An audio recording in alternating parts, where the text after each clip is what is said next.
If I could give myself one piece of advice, or my parents one piece of advice about parenting me, it would be to get me out of school earlier, because the trauma and PTSD from school still lives on to this day in all sorts of ways in my life. Sometimes it's not just the physical attendance at school, sometimes it's the mandated curriculum. She topped maths and she had straight A's, but yeah, she basically was finished the year and so I felt like I learnt nothing and she was really bored. I have been homeschooling since grade 3. So we start the morning with maths and English, then I have a big guitar break which I use to practice for about 3 hours. Then I have lunch and then we do an extra subject for like design tech or science, and then we finish our day. My dad and I learnt together how to repair guitars and what to do, and yeah, that's sort of my design tech is troubleshooting a lot with that, and there's a lot of different problems you can see with each guitar. I mean, the whole family was in such a state of stress. I mean, it was horrific. She was assaulted numerous times by other students in the support unit. I felt I had no choice. I just had to homeschool. And it has been a sacrifice, but for her well-being, you know, it was worth it.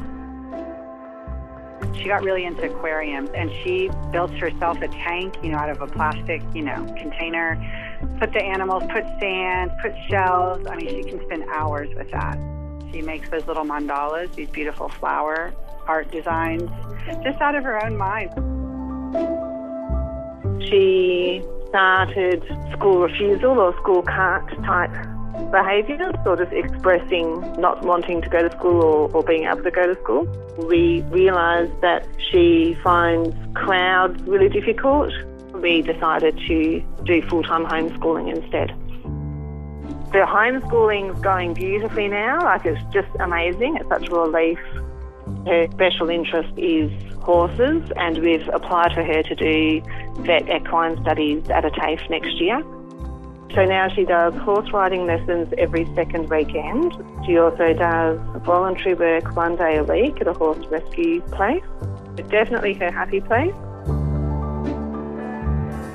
People are carrying so much pain and guilt and trauma. He came out, you know, like a lot of kids, burnt out, unable to, you know, really engage with a lot of stuff. What he really needed was the encouragement to continue to be curious and to learn how to learn. If you're constantly approaching life with curiosity and an open mind, which is what kids do until we train them out of it, then you're going to be learning.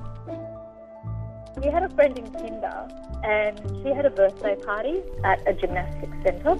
He came out and he was like, I want to do that again. He works as a gymnastics coach 4 nights a week. In grade 2 at the community school, I couldn't get April there anymore at all. She would run out after me into the car park. So we changed schools and tried another place that April was at for 2 years.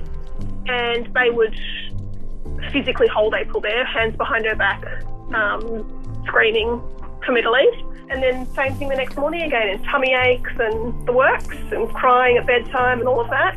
And, you know, you go through different things like that, but underlying it all was just the anxiety.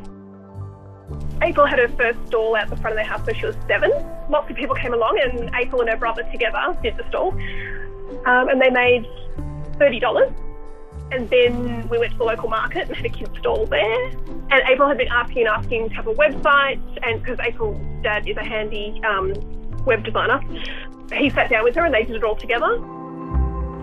Lani has always been rather feisty and always sort of done her own thing, and everything's had to be on her terms.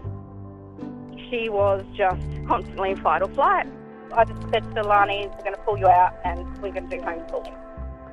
I've taken that unschooling approach and tried to just basically organise various experiences for her that she can learn from, because she is an experiential learner. So we've been doing cooking at home. She has been doing a cafe mentoring program. They've done a bit of back of house stuff, so cooking and food prep, dishes, all that kind of thing. She is now doing front of house, so she takes orders, if we kept her at school, like, she would not have learnt any of that. I knew early on that we were going to struggle with school because he's so bright. He had separation anxiety very badly. It just ruined him. He was such an angry child. He wouldn't go anywhere.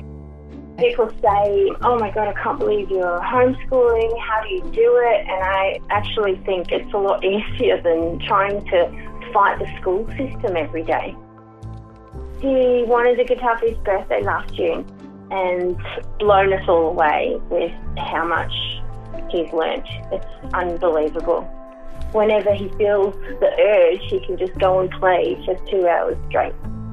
That's the beauty of homeschool. They can try a little bit of everything and really give it their all and find what they love.